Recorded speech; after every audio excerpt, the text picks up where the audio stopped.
empresa, lo que dice un gesto es importante. Para AmCham Panamá también. Nuestra experiencia como miembros de AmCham ha sido muy valiosa. AmCham nos brinda una plataforma a todos los miembros en la que podemos construir juntos, con la mirada de distintos sectores, propuestas que ayuden a solucionar problemas que tanto el sector privado o problemas de la sociedad que estemos afrontando. Es una plataforma de construcción positiva, es una plataforma en la que en un ambiente de respeto se pueden generar opiniones distintas y al final construir por un Panamá mejor. Sí, he tenido la oportunidad de participar en varios eventos virtuales, ferias virtuales en Colombia, en México. Ha sido de mucho interés y mucho provecho. Te agradecemos mucho por permitirnos tener ese acceso a estos mercados y estas jurisdicciones. Como empresa americana, sentimos un importante respaldo por parte de la Cámara de Comercio Americana. Esta entidad vela por los intereses colectivos de la inversión norteamericana en el país para generar estabilidad, predictibilidad de las condiciones de inversión y de comercio y espacios constructivos de intercambio. Ser parte de AmCham nos ha ayudado a generar más negocios. Gracias a las relaciones y al contacto que tenemos ahí, entendemos mejor a Panamá y sus oportunidades. Disfrute de todos estos beneficios y conéctese con un mundo de oportunidades para su negocio.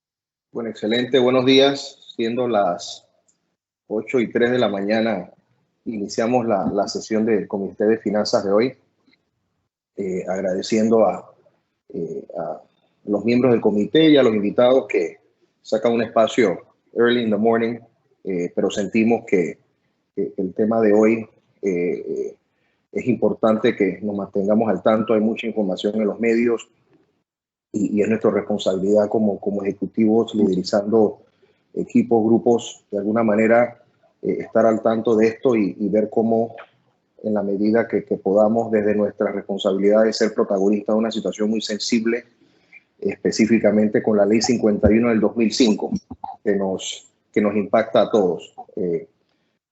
Aprovecho para agradecer a una persona que goza de mi aprecio y respeto de hace muchos años, siendo un ejecutivo multinacionales, empresario exitoso y también una persona con alta responsabilidad social, donde hemos coincidido en proyectos en pro de la juventud, la niñez y aquella población menos privilegiada y con discapacidad del país. Así que tengo vínculos con don Jorge Nicoló, el orador de hoy, que además se ha incorporado a este tema previsional y de interés nacional con desprendimiento y que ha tenido la gentileza de dispensarnos unos minutos de su tight agenda para elaborarnos de viva voz lo que ha circulado en medios, lo que ha tenido un exposure mediático, pero en un círculo de confianza como lo es nuestro foro, y de seguro vamos a aclarar algunas dudas que tengamos, y esperemos, pues, como mencioné, seamos en la medida que podamos protagonistas de una situación que es sumamente delicada y compleja. Dicho eso, Jorge, bienvenido. Gracias nuevamente por aceptar nuestra invitación. Este foro es suyo. Muchas gracias, Rogelio, y gracias a AmCham por esta invitación y oportunidad de poder compartir con ustedes la presentación. Sin más preámbulos, creo que podemos ya iniciar, ¿verdad? Así que voy a...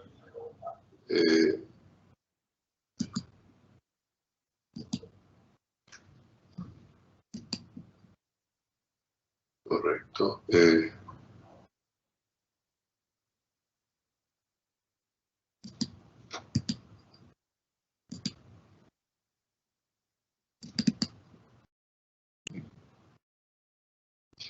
¿Ya se ve la presentación? La presentación se ve perfectamente. Bueno, vamos a presentar en el día de hoy el problema que tenemos en el invalidez, vejez y muerte, ¿no? En la Caja de Seguro Social. Y el título de la presentación se llama Transformación o colapso financiero, porque realmente esa es la realidad, esa es la situación. Lo primero que queremos, obviamente, es entender el problema y evaluar cuáles son las probables soluciones. Así que vamos a pasar esto, y lo primero es ver los déficits que tiene el sistema en los próximos 10 años y las reservas mínimas que hay que mantener para darle vida al sistema años después.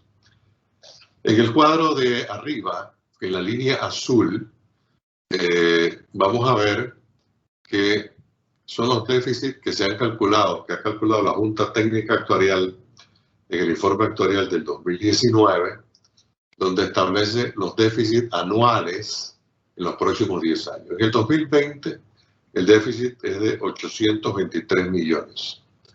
En el 2021, el déficit es 778 millones. Y así sucesivamente, el déficit va en aumento, y en el 2029 el déficit ya roza los 1.600 millones. Es decir, es un déficit creciente, y eso es doblemente preocupante. La línea roja que ustedes ven aquí, el informe actuarial incluye por primera vez información un poco más precisa de lo que ellos denominan,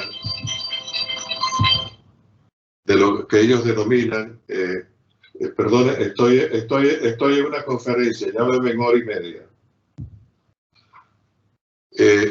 Perdone la interrupción, en lo que ellos denominan cotizantes inactivos. A ver, ¿qué son cotizantes inactivos que suman a esta línea roja, que suman en la línea azul y quedan en la línea roja? Son aquellos cotizantes que no aparecen en la fotografía que prepara la Caja de Seguro Social para hacer el informe actuarial. Ahora, en el 2019, incluyeron más información. La Junta Técnica Actuarial en su informe calculó más o menos cuál es esa cifra. Y resulta que si uno incluye aquellos cotizantes no inactivos, o sea, que no se ven que tenga actividad, ¿quiénes son esos? Aquellos que terminaron de pagar sus cuotas hace 1, 2, 3, 4, 5, 6, 7 años, pero todavía no tienen la edad, básicamente, para jubilarse. Pero decidieron, yo no voy a pagar más cuotas y ya tengo mis cuotas completas. Entonces, ahora lo están básicamente considerando. Y aquí pueden ver de que termina en el 2029, incluyendo el cálculo de los cotizantes inactivos, en 1.800 millones. Es una cifra grande. Ahora, en el cuadro de abajo, que es el saldo de las reservas, podemos ver claramente que en la línea azul es aquellos que no incluyen los cotizantes inactivos, el dinero se acaba en el 2024. Cuando vemos si incluimos los cotizantes inactivos, básicamente se acaba casi un año antes. Ahora, este es un tema que podemos darle dos dimensiones. En la primera, ¿cuánto dinero necesitamos para cubrir los déficits anuales? Es decir, este año va a tener un déficit de 823 millones, pongo 823 millones. El próximo año 778, pongo 778.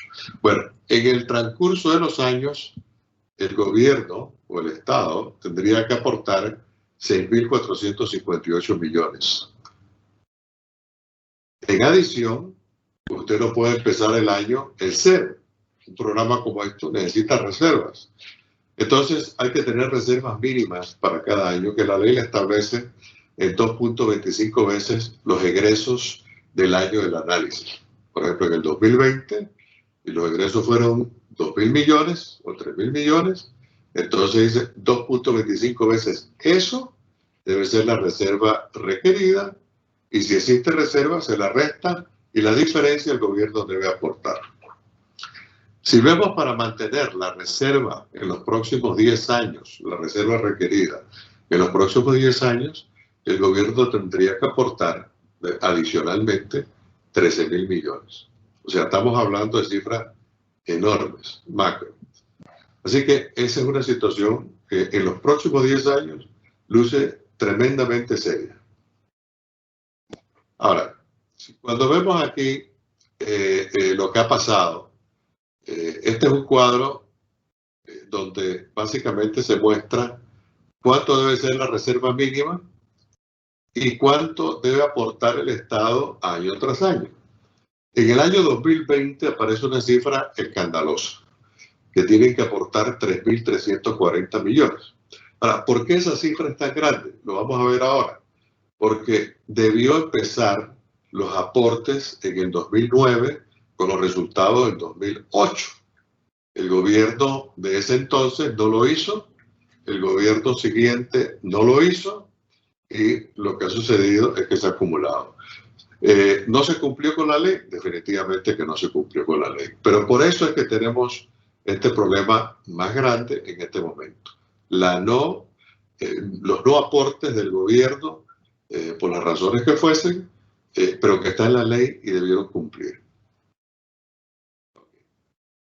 Aquí vemos en esta gráfica, podemos ver que la línea azul representa el mínimo de reserva y la línea roja representa año tras año la diferencia que debe ser el aporte que debió poner definitivamente los gobiernos en ese momento. En el 2008 realmente se paga en el 2009. Uno ve los resultados del 2008 al final, al principio del 2009, después que cierra. La diferencia era de 1.87 veces. O sea, hubiese sido una cantidad infinitamente menor de la cantidad que tenemos hoy día. Y hoy día, obviamente, el nivel de reserva es tan grande, de 3.400 millones, porque ha crecido los egresos y en adición, obviamente, el gap entre el mínimo requerido y la reserva que existía en ese momento es grande, ¿no? Así que si vemos la diferencia entre estas, es básicamente 0.25 más 0.13 es 0.38. No era gran cosa. Si todos los gobiernos hubiesen puesto su porción, hoy día no tendríamos este gap de esta magnitud. Ahora, en el informe actuarial, ellos presentan el triángulo de la incertidumbre. A ver, ¿qué es el triángulo de la incertidumbre? El triángulo de la incertidumbre no es otra cosa que los déficits anuales en una gráfica por la vida del sistema. En este caso, el sistema es el sistema exclusivamente de beneficio definido. Si vemos aquí, hay una escala, que es la escala de los déficits, que es la vertical, y la escala horizontal es la escala de los años. Y ellos han básicamente establecido en esta gráfica, podemos ver que si buscamos un año específico, podemos encontrar el déficit. Ellos presentan tres escenarios. El escenario que podemos llamar celeste, que es este que está aquí, que es el que más aumenta, es donde consideran algunos ajustes de salario a través del tiempo. En el siguiente escenario, que es el escenario básicamente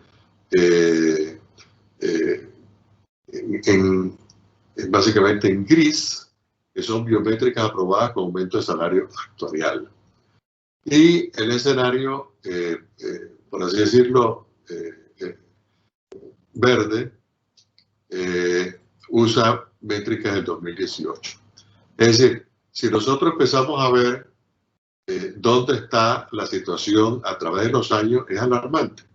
Porque no importa el escenario que usted utilice, a través del 2019 en adelante, empezamos a ver un vertiginoso crecimiento de los déficits.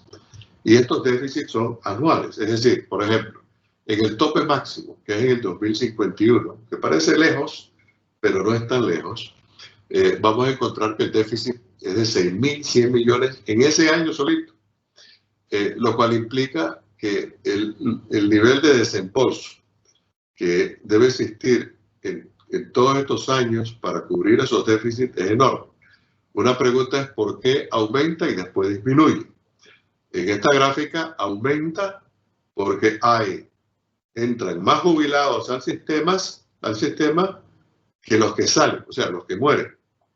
Entonces, este sistema en cantidad de jubilados va creciendo.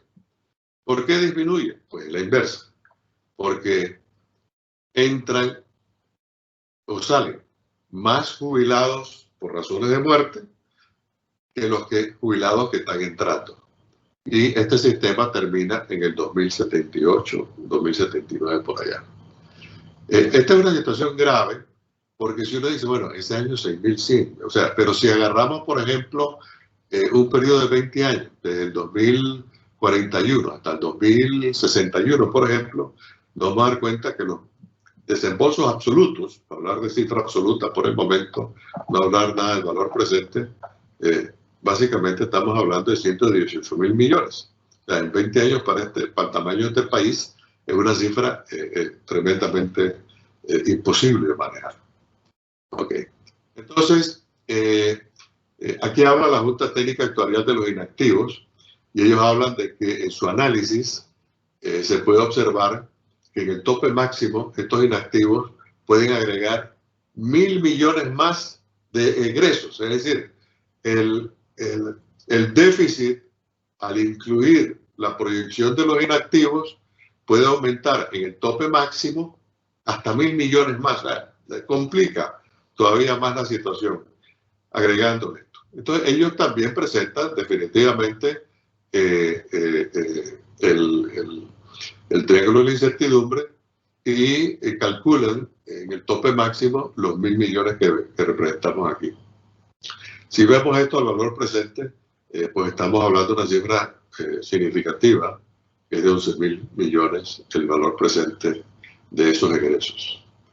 Ahora, si hacemos una comparación del triángulo de la incertidumbre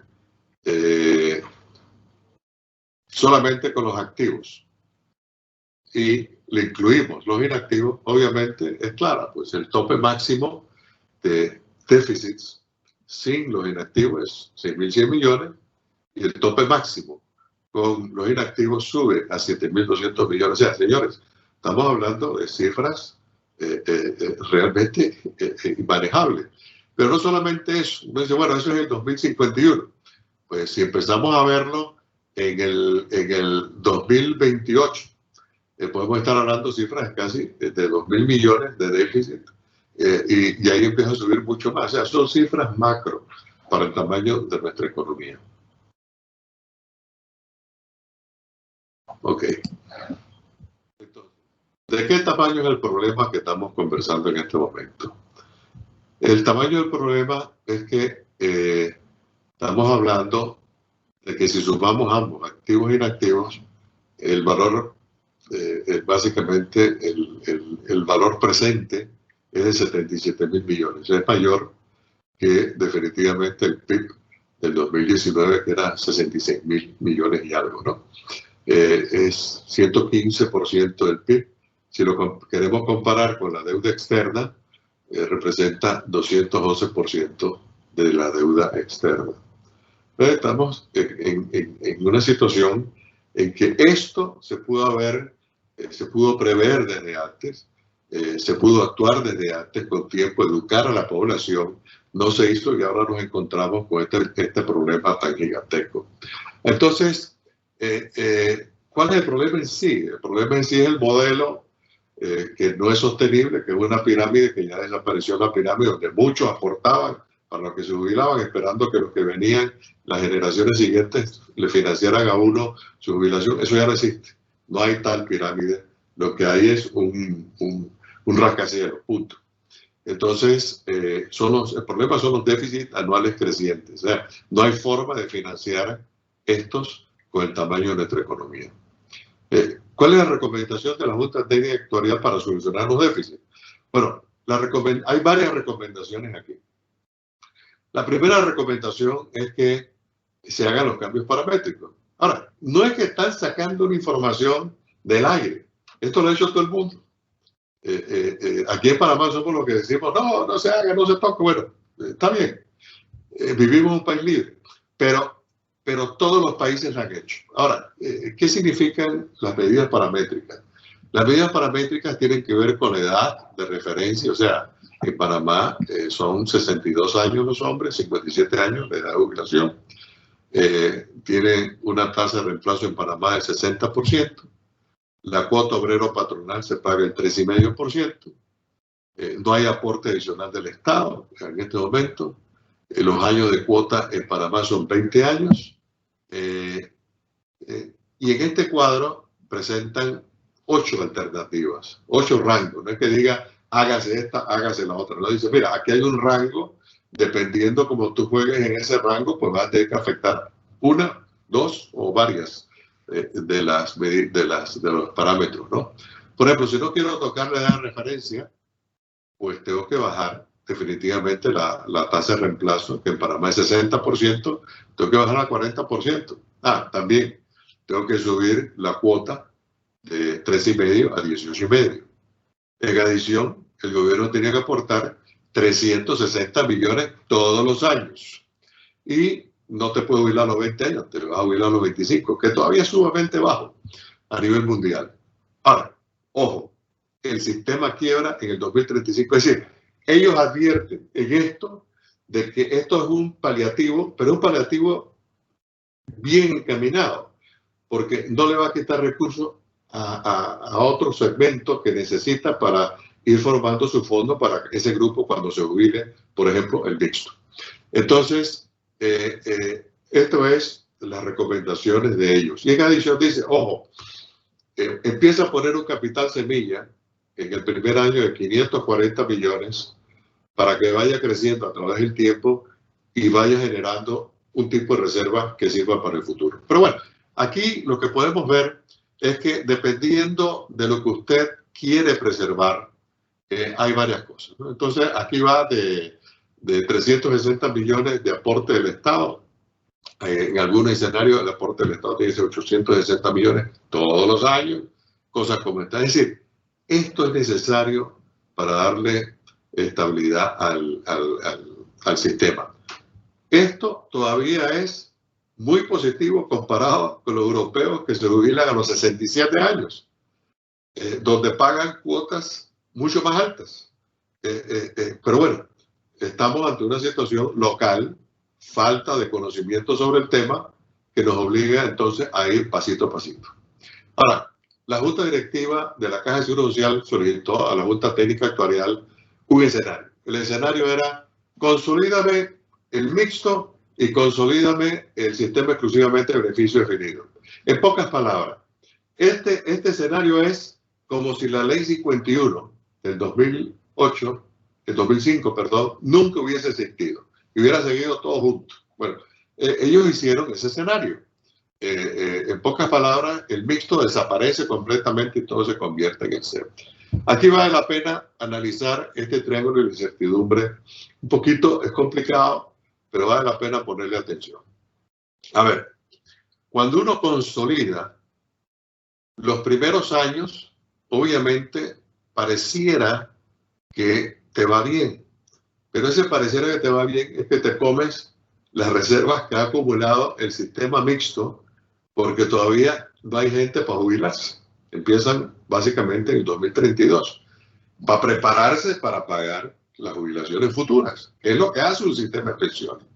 Entonces, se las come todas. O sea, los déficits del sistema exclusivamente de beneficio definido agarran y se come todo esto. Pero ¿qué sucede?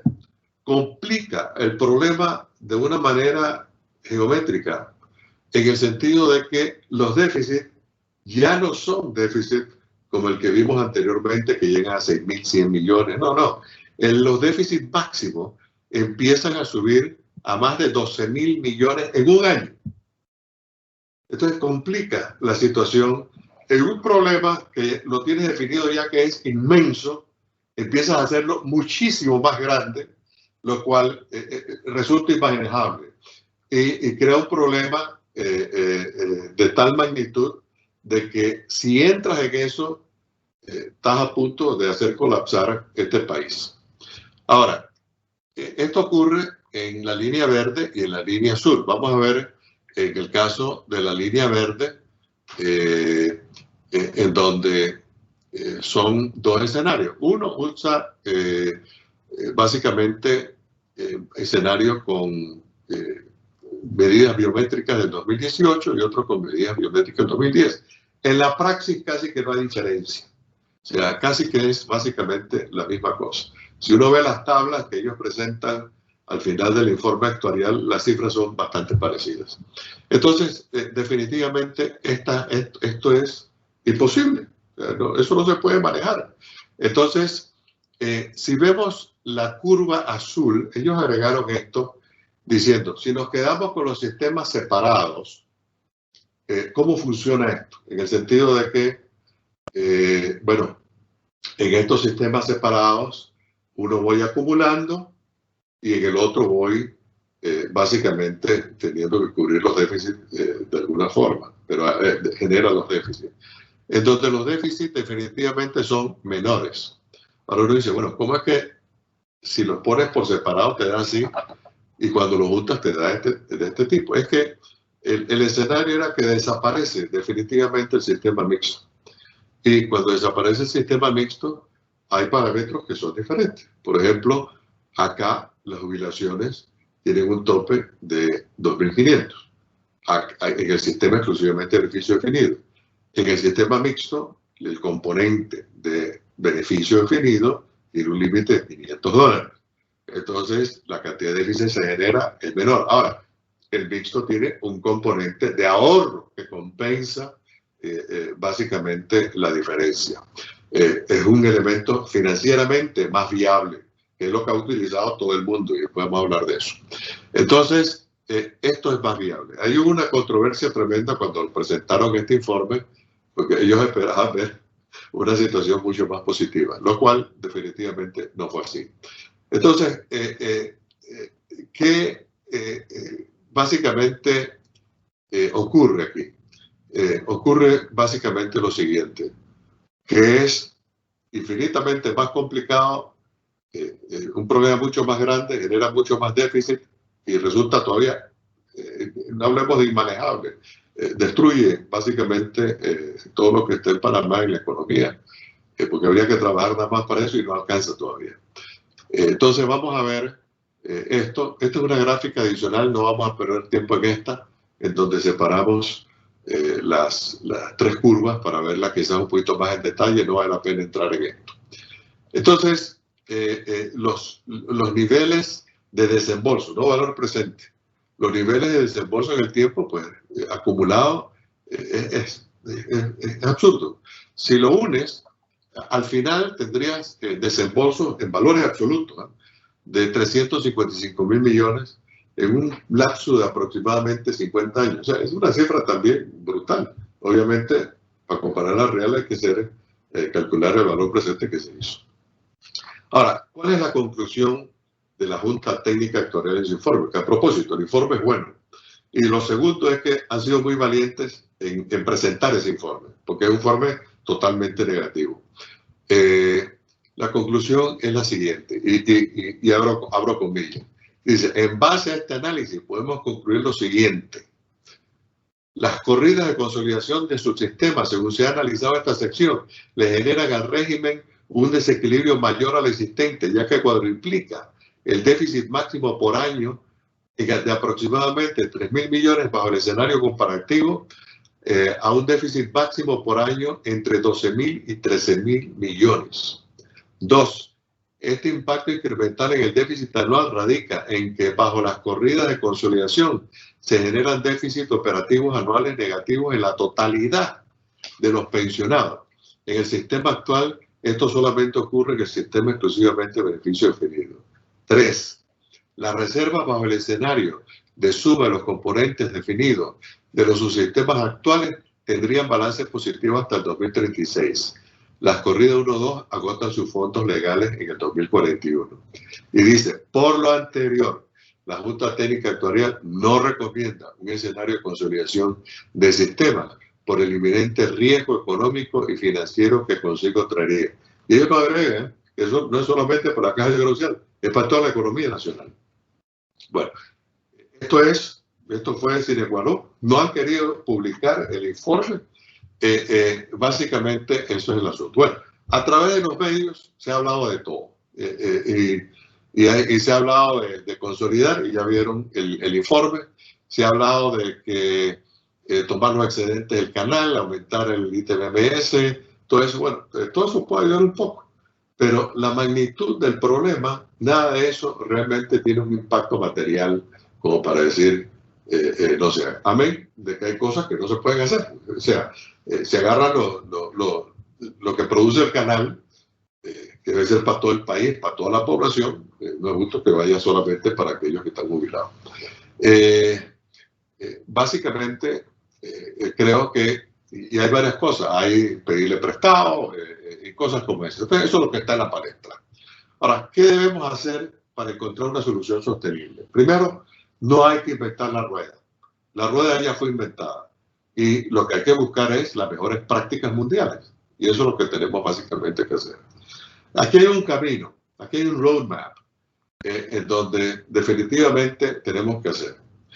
Por ejemplo, ajustes paramétricos, hay que hacerlo. Es más, en el 2015 vino una asesoría técnica, una ayuda técnica del Fondo Monetario Internacional a Panamá. Y la primera recomendación de ellos fue: haga medidas paramétricas y aumente la edad de jubilación a los 65 años en 2 años. No esperen de que vamos a aumentar a poquito, en 2 años. Y esto lo ha hecho 79 países que han ajustado esto. Así que está y son los mejores países en el ranking de pensiones. Lo otro es que, y vamos a ver ahora, lo ideal sería mover parte del problema que hay en el sistema exclusivamente de beneficio definido, donde sorpresivamente no hay tantos viejos, entre comillas. Hay muchísima gente joven. Es decir, gente que cuando se hizo el cambio en el 2008 tenía 16, 17, 18 años de edad, 19, 20 años de edad, y que hoy día están en el sistema y están jovencitos. Entonces, definitivamente, eso todavía puede pasar al sistema mixto. Eso disminuye inmensamente la deuda implícita de manejar este sistema. Meterlo en el mixto reduce definitivamente esto. Hay que reconocerle algo, definitivamente un bono, pero ya te faltarían 20 años más o 25 años más para que el pago de ese bono que le reconoce se haga efectivo. El tercer paso sería poder eliminar el sistema de beneficio definido en el sistema mixto y convertirlo todo definitivamente al sistema de cuentas individuales. Y esto lo han hecho otros países, Holanda entre ellos el año pasado, que es el número 1. Esto tiene más probabilidad porque tienen las reservas. Pero tú le puedes decir, te voy a pasar todo al sistema de cuentas de ahorro y te voy a reconocer lo que has aportado a tu cuenta de ahorro, entonces en tu cuenta de ahorro definitivamente aumente más. Esto se puede hacer. 4, hay que implementar en el sistema de pensiones en Panamá un sistema de pilares. Esto es lo que está usando todo el mundo. Y el sistema de pilares no es otro que hay un sistema de pensión universal, especialmente para aquellos que no tienen capacidad de lograr otro tipo de pensión. Un sistema parecido puede ser el que está, que es 120 a los 65 años, pero tiene que ser refinado. Y después está el pilar 1, que es un pilar de obligante cumplimiento, tanto para el empleador como para el empleado, en donde cada uno haga su aporte específico. Hay otro pilar que tiene que ver con ahorros, y estos ahorros pueden tener una contribución del empleador, inclusive del Estado, en un momento dado, para motivar que el empleado cotice. Hay diferentes reglas para hacer esto. Por ejemplo, en el Reino Unido es automático. Ya todos los otros países que le van siguiendo lo están haciendo automático, en donde dice, bueno, tú vas a ahorrar voluntariamente, pero entras automáticamente. Eso sí, te da la oportunidad en 2 meses de poderte salir. Pero en la experiencia en el Reino Unido es que el 94% se queda en el sistema. Entonces, porque ven que el beneficio enorme de generar ahorro, y eso le sirve a la economía de una manera tremenda. Lo otro es, ¿cómo le vamos a dar a la Caja de Seguro Social, que maneje 10.000 millones, 12.000 millones, con el desastre administrativo que tiene, con la falta de independencia con los gobiernos de turno, y decir, perfecto, pues, borró y cuenta nueva, pues, empieza a manejar estos 10.000 millones? Eso es increíble. Entonces, para que no piense que hay que privatizar, no sé qué, bueno, tenemos el SIACAP. El SIACAP maneja un fondo de 800 millones y ese fondo tiene aproximadamente medio millón de cotizantes y pues se maneja como un reloj. En enero publicaron los estados financieros de diciembre. Todo el mundo sabe exactamente en su cuenta de ahorro cuánto tiene, cuánto le ha rendido. O sea, están al día. Bueno, no quieren que se privatice o se entre en competencia en esto por razones políticas, las que quieran. Bueno, pasa eso al SIACAP. No hay precedente que diga tengo confianza en que el Seguro Social lo pueda seguir manejando. Eso que dice, no, duplica los costos, eso es mentira. Los costos que tienen ellos con la cantidad de gente que tienen adentro es imposible. Aquí se va a manejar más eficientemente. Entonces, tampoco se le puede dar tantos fondos a una institución sin que exista un regulador. O sea, ¿cómo le va a dar tantos fondos a una institución para que maneje? Y no tienes a alguien que esté chequeando arriba, eso sí, con las mejores prácticas mundiales. Entonces, esto es lo que se requiere. Ahora, no todo esto se va a poder potable de inmediato. Lo ideal sería, no han hecho la tarea de educar a través del tiempo. Entonces, esta situación definitivamente hay que crear un regulador. Bueno, esto no es una explicación. Por ejemplo, ¿qué hacen las medidas paramétricas? Las medidas paramétricas agarran los déficits y lo bajan. Por ejemplo, de esta línea azul de 6.100 millones, en el primer esfuerzo, pues bajan a 2.000 millones. Y después lo ideal es que la puedas neutralizar. Y por eso los países han hecho, no una vez medidas paramétricas, la hacen constantemente. Y ahora la técnica que usan en Europa, en Australia y lo demás, es que, ok, la edad de jubilación va indexada a la expectativa de vida. Si tu expectativa de vida aumenta tanto, pues tu jubilación automáticamente se extiende. Así que esta es una de las realidades. Así que definitivamente las medidas paramétricas ayudan a bajar esto.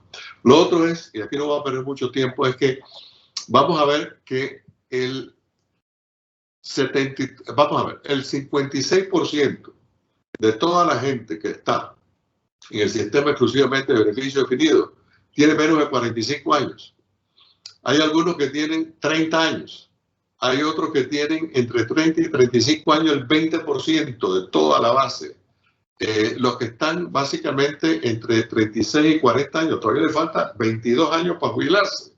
Es el 38%. O sea, agarra este segmento, sácalo de aquí y te disminuye la deuda implícita. Entonces, esto es fundamental. No va a perder mucho tiempo, el tiempo ya apremia, pero definitivamente puedes bajar la deuda implícita de una manera material, ¿no? Ahora, aquí ya lo expliqué, no vamos a entrar, pilar 1, pilar 2, pilar 3, cómo va, ya lo hablamos. Pasar la administración al SIACAP, no vamos a entrar mucho detalle en esto. Lo que sí quisiera además tocar un poquito, que tiene que haber gobernanza. O sea, tiene que haber un regulador y dice, estas son las gobernanzas que tienes que seguir para manejar estos fondos. Y esto aplicaría no solamente para el fondo que maneja el SIACAP, aplicaría a los otros fondos privados. O sea, deben ser eficientes y transparentes. Transparente es fundamental. Debe ser sostenible a largo plazo. Esto es fundamental. Debe ser adecuado. O sea, que al final el programa pueda rendir lo suficiente para que la persona tenga una jubilación digna y aceptable para que siga viviendo confort.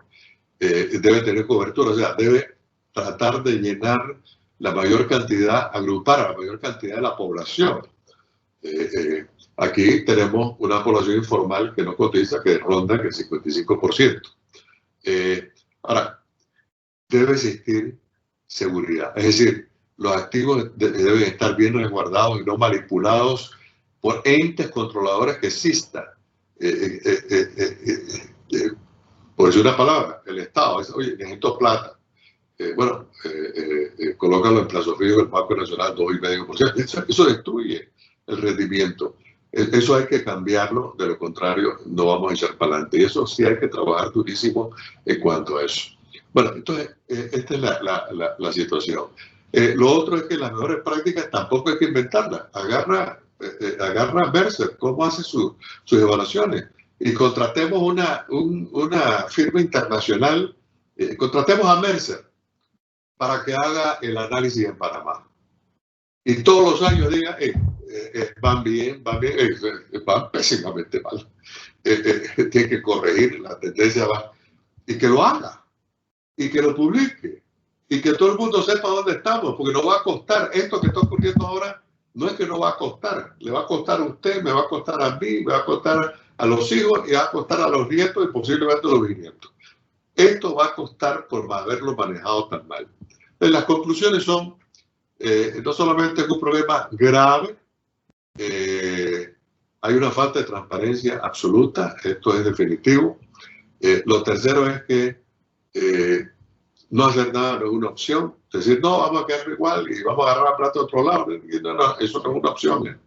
Así que, definitivamente, tenemos un problema grande y tenemos que actuar como grandes. Y tenemos que enfrentar las cosas como deben enfrentarse para solucionar este problema que la han solucionado en otros países. La han solucionado, por ejemplo, Holanda. ¿Cómo es posible que los sindicatos allá no son menores? Son igualmente fuertes. Y así lograron, entre las tres partes, llegar a acuerdos. Bueno, muchas gracias. Yo creo que hasta aquí, básicamente, disculpen que me haya extendido, pero es un tema tan complicado a veces que para explicar se toma uno demasiado tiempo. Sí, no, gracias, Jorge. La verdad es que un nivel de detalle interesante. Y este es un tema cuantitativo, así que se tiene que plantear de esa manera. Mira, tenemos varias preguntas que hemos recibido. Algunas son de línea técnica, otras un poquito, buscan tu introspección. Aquí solamente recapitulando de la Ley 51 del 2005, que se me ha quedado en la mente en las últimas semanas con el tema de las noticias. Estamos hablando específicamente del subsistema de invalidez y muerte, que es el que tenemos esta situación crítica. Cuando vamos a nuestras latitudes, porque cuando vemos miles de millones de dólares de déficit y demás, son cifras importantes, pero por lo menos en el caso de Chile, que lo mencionaste Holanda y otras jurisdicciones, Chile es el que lidera la región en temas previsionales. Ellos tienen dos fondos soberanos, uno para su tema de cobre y otro casualmente para el tema de pensiones. El tema de pensiones es una realidad de todos los países.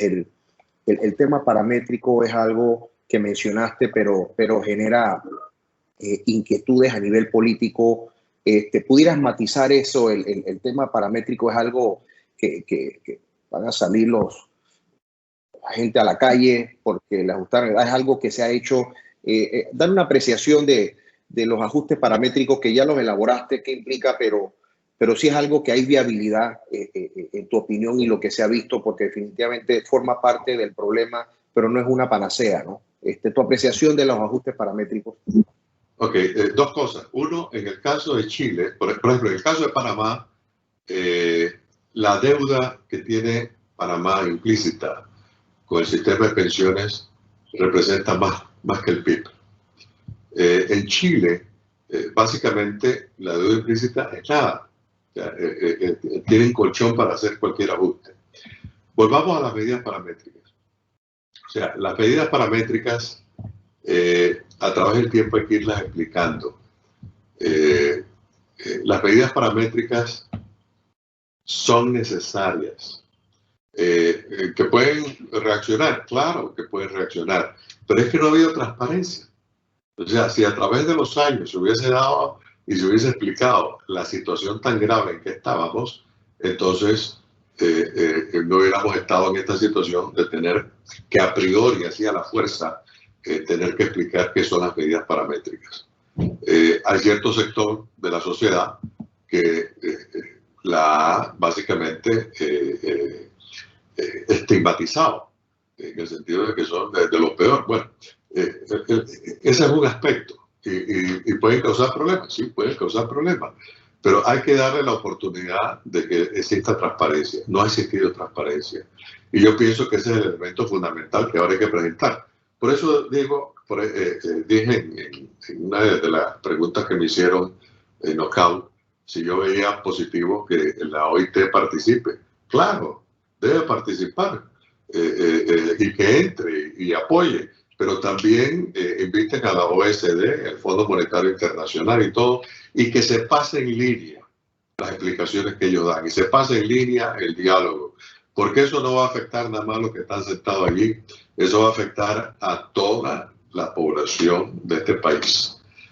Cualquier medida que se tome, o si no se toma, va a afectar todavía aún más. Entonces, las medidas paramétricas hay que hacerlas. Las medidas paramétricas en Panamá no se han cambiado. Hay que ir con un plan. El Fondo Monetario Internacional, por ejemplo, en el 2015 decía, arranca a los 65 años en 2 años. O sea, en el 2017 todo el mundo debe estar en los 65 años para poderse jubilar. Bueno, imagínate ahora que han pasado 6 años, todavía la situación es más crítica. Entonces, pero ningún gobierno realmente tomó responsabilidad, porque siempre había algo de reserva, pero todos sabían definitivamente de que esto iba a pasar.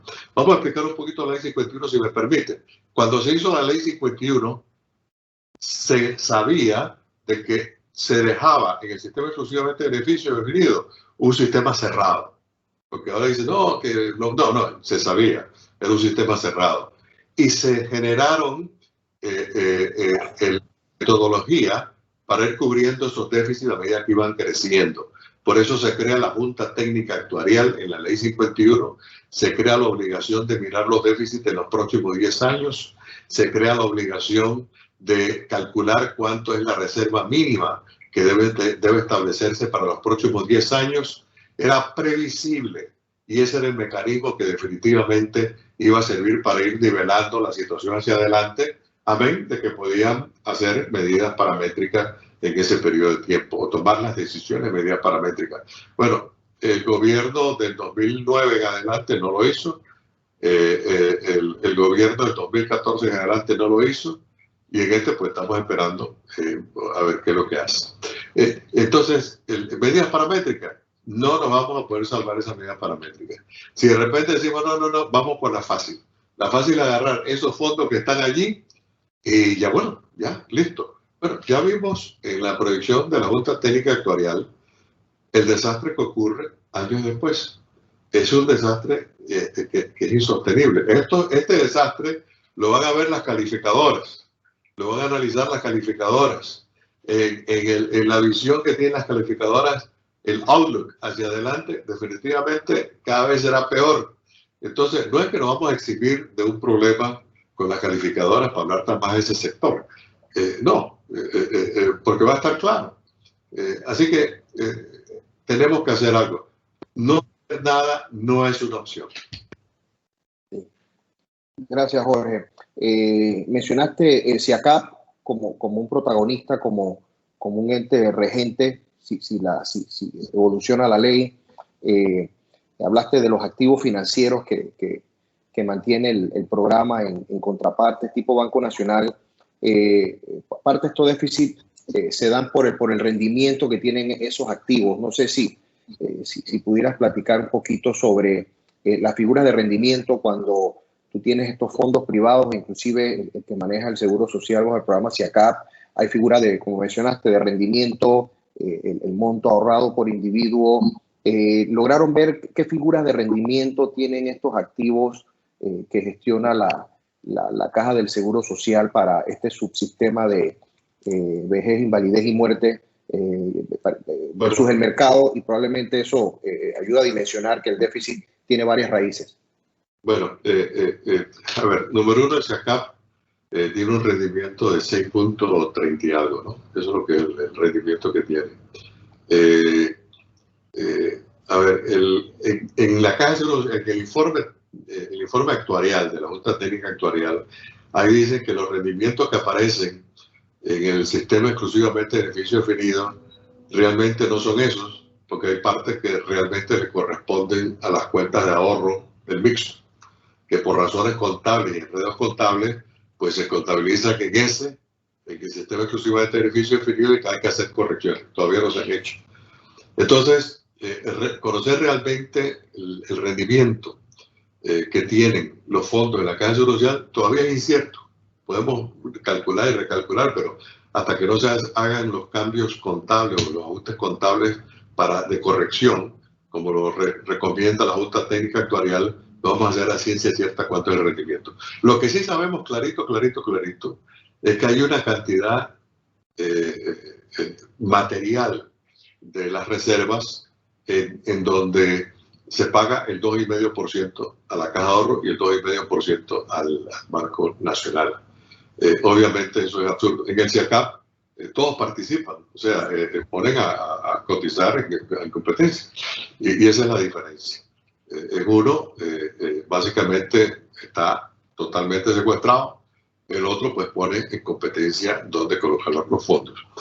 Sobre los déficits, la razón de los déficits no es que solamente sea la parte de rendimiento, sino que definitivamente hay más egresos que ingresos propios o directos, porque tenemos menos cotizantes en este sistema cada año tras año y aumentan los jubilados. O sea, el modelo definitivamente va a morir en algún momento. Ahora, veamos qué hace, que por ejemplo, vamos a agarrar el fondo, el sistema de pensiones en Noruega, que el otro día salió un escrito sobre ese tema. Bueno, en Noruega, el fondo de pensiones invierte en 9.000 compañías en 75 países diferentes. Ahora, la gente que maneja eso es lo más experto que puedes encontrar en el mundo. O sea, tú vas a manejar esas cifras de miles de millones de dólares, tienes que buscarte los expertos de verdad. Y te van a rendir. Ahora, dice, no, porque hay la posibilidad que puedas perder. Bueno, tienes que manejarlo de tus parámetros, como lo ha manejado Holanda, como lo ha manejado Noruega, como lo ha manejado muchos de los fondos responsables, el Reino Unido, etc. Eso se puede hacer. Pero el prurito nada más es decir, bueno, no. Aquí nada más en el Estado, bonos del Estado. Eso no va a hacer crecer ni va a haber rendimiento. Necesitamos abrir el compás definitivamente para que existan los rendimientos adecuados. Y eso solamente lo dan los expertos, no lo da nadie del gobierno. Gracias, Jorge. Nos llega una pregunta sobre el efecto de la pandemia, la fuerte contracción que tuvimos en nuestro GDP en el 2020, casi un 18%, la figura de desempleo. Allí la apreciación es, eso de alguna manera fue un trigger para esto que estamos viendo, que creo que ya se ha elaborado en parte, y si los ritmos de recuperación que vamos o que se esperan a futuro 2021 y años subsiguientes, crearían un escenario natural para que el tema de recaudación se activara. Creo que ese es el espíritu de la pregunta. Si elaboras un poco, complementando lo que ya vimos en la presentación. Sí, sin duda, el COVID definitivamente aceleró el impacto en los resultados del sistema de invalidez y muerte. Eso es definitivo. Esto iba a ocurrir posiblemente 3 años después. Teniendo el COVID ahora, pues se aceleró por lo menos 3 años, ¿no? Esa es la primera base. Lo segundo es que las proyecciones que hay en los próximos 10 años es que hay recuperación, va a tardar 2-3 años más para poder recuperarse. Hoy día algunos economistas hablan de que esto puede tardar 5 años por lo menos. Entonces, hay proyecciones que pueden ser un poquito más conservadoras que las proyecciones que están en el informe actuarial. Las proyecciones del informe actuarial obviamente están basadas en proyecciones que ha dado también la administración de la Caja de Seguro Social. Y pienso de que esas proyecciones repuntan, o hay un repunte en el 2021, mejoran todavía más en el 2022 y básicamente van subiendo. El problema es que a medida que va pasando estos años, los ingresos van subiendo, pero a menor velocidad que los egresos, porque hay más gente jubilándose y hay que pagarle esas pensiones que el aumento de los ingresos por normalizar la situación. Si en 3 años, por ejemplo, llegamos al nivel del 2019, o sea, antes de la pandemia, significa que es claro por qué vamos a estar mal. Es que en el 2019 estábamos casi que al límite de los excedentes. Y por otro lado, tenemos el caso de que tiene la misma cantidad de posiblemente ingresos, pero los egresos han aumentado porque hay muchos más jubilados. Eso definitivamente complica. Hay otro elemento que hay que considerar. Se han estado usando las reservas para subsidiar los pagos hoy día. O sea, desde el año pasado pidieron autorización para usar las reservas que se tienen definitivamente para esto. Ojalá que no hayan sido muchas, pero creo que en el 2019, si no me equivoco, del total de los excedentes, creo que era el 60%, 65 o 70% de los excedentes provenían de los rendimientos financieros de las reservas que se tenían. Así que si esas reservas han bajado, también ese renglón de ingresos va a bajar de manera notable. Sí, gracias. Por una pregunta, en varias economías los retirees forman parte del esquema laboral de los países en donde una vez jubilados se reintegran y tienen ciertas características, responsabilidad, conocimiento.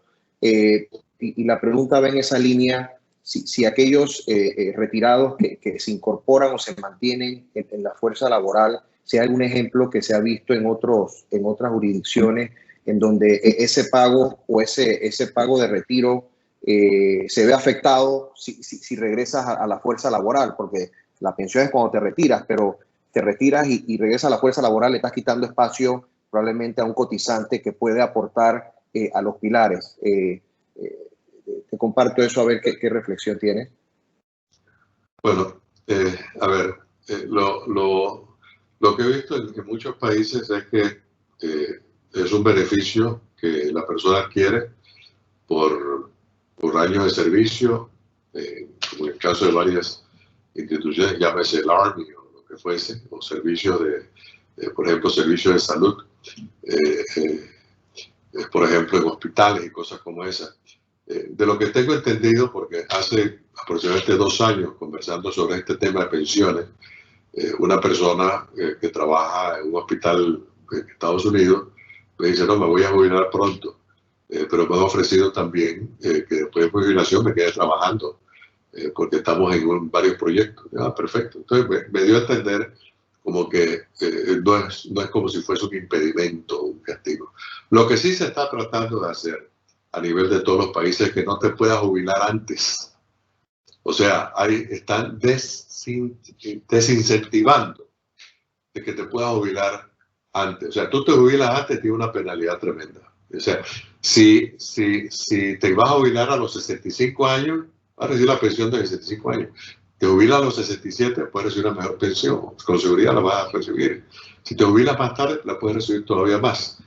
Por ejemplo, España ahora mismo, con el ministro Escrivá, una de las propuestas que están batallando, el gobierno que no quiere desincentivar que la gente se pueda jubilar antes, sino que se jubile, que aguante, que no se jubile antes, que se jubile después. Ahora, si se jubila antes, tiene una penalidad.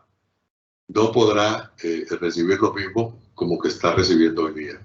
Entonces, todo el mundo está haciendo eso. O sea, tienes que jubilarte más tarde. Eso es una de las condiciones sine qua non. Excelente. 2 preguntas rápidas respetando el tiempo que teníamos. Una tenía que ver aquí con eficiencia. ¿Cómo se compara la gestión de nuestra seguridad social y pudiera ser por cada persona jubilada? ¿Qué costo tiene esta operación versus personas jubiladas? Si hay algún parámetro de comparación con otros países, tratando de ponderar y visualizar la eficiencia, porque probablemente hay campo para mejorar la eficiencia de la gestión. Si hay algún ejercicio que hayan hecho comparativo que nos ayude a abordar el tema de eficiencia de la gestión previsional.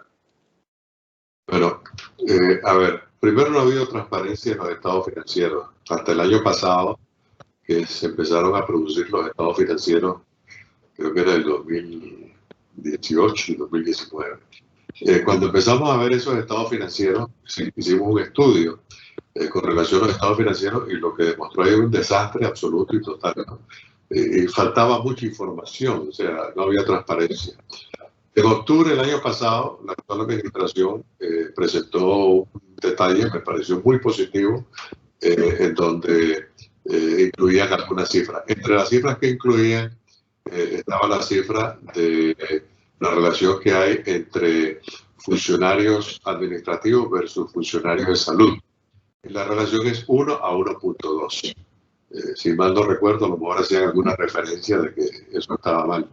Pero si lo comparamos, por ejemplo, con Costa Rica, con la Caja Costarricense de Seguro Social, podemos ver que ellos tienen un administrativo por 5.7 personal de salud. Entonces, hay una diferencia abismal. Por eso es que la Caja hoy día es un desastre total y administrativo, aparte de que hay cualquier cantidad de diferentes grupos metidos allá adentro. Entonces, desde el punto de vista comparativo, hay muy poco que podamos comparar en ciertas cifras de los estados financieros que son muy negativas. Por ejemplo, para que tengan una idea, en 3 años, del 2016 al 2019, la planilla era 700 millones en el 2016 y en 3 años aumentó a 1.000 millones. O sea, 1.000 millones, 300 millones más, de 700 a 1.000 millones. Ahora, 0 beneficio de servicio. Eso es claro que hay un desastre administrativo absoluto. ¿Qué es la tecnología? Que digan lo que quieran, no hay excusa. No hay excusa. Si era tecnología, tuviste haber arreglado antes y empieza a arreglarla ahora como Dios manda. Pero desenredar eso es un problema cultural, eso va a tomar años, hay que hacer un programa de transformación muy serio, hay que darle seguridad a la gente también, pues si no, se va a formar la debacle ahí adentro. Hay que hacer una cuestión muy bien y que la gente no piense que lo van a tirar de un lado para otro porque alguien entró y le dio la gana hacerlo, eso sería nefasto. Pero sí hay que tener un programa que va a costar cientos de millones de dólares en anticipo, poder ejecutarlo, pero hay que hacerlo. No hacerlo sería peor. Sí. Bueno, ya estamos sobre las 9 de la mañana.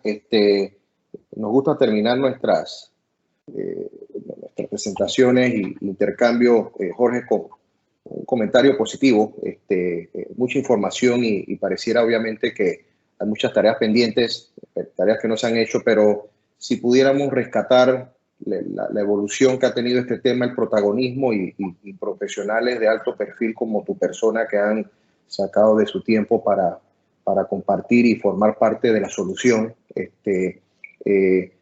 La evolución de este tema, los últimos 18 meses, si pudieras rescatar algo positivo de lo que ha logrado esta dinámica y la participación de la sociedad civil conjuntamente con las instancias directivas del seguro y el gobierno, ¿qué nos pudiera dejar en la mesa para mantenernos optimistas y vemos cómo cada uno desde nuestros centros de batalla aportar a la situación? Yo creo que la enseñanza es muy clara y lo positivo sería, tenemos que dar las cifras, tenemos que ser transparentes en este problema de aquí para adelante. Entre más transparencia exista en las cifras, no hay nada que esconder, creo yo, no hay nada que esconder. Entonces, definitivamente, las cosas deben ir mejor.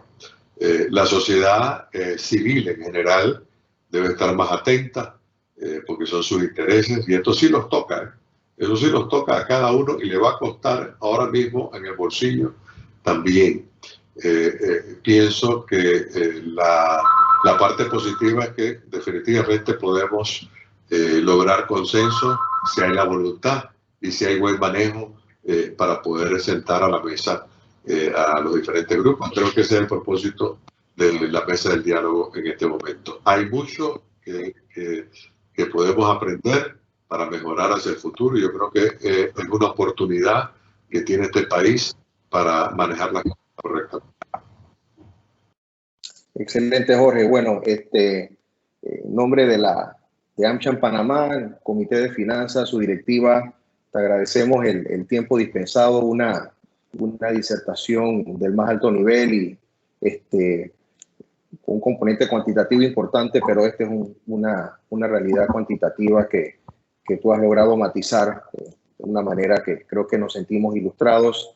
Reiterando, gracias por acompañarnos y estamos seguros te volveremos a convocar para que esperemos que esto evolucione de alguna manera positiva y que tengamos a futuro buenos temas que compartir con ejecutorias y decisiones difíciles que hay que tomar.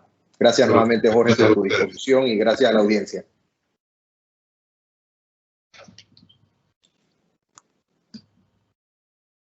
Buen día a todos, éxitos en sus gestiones.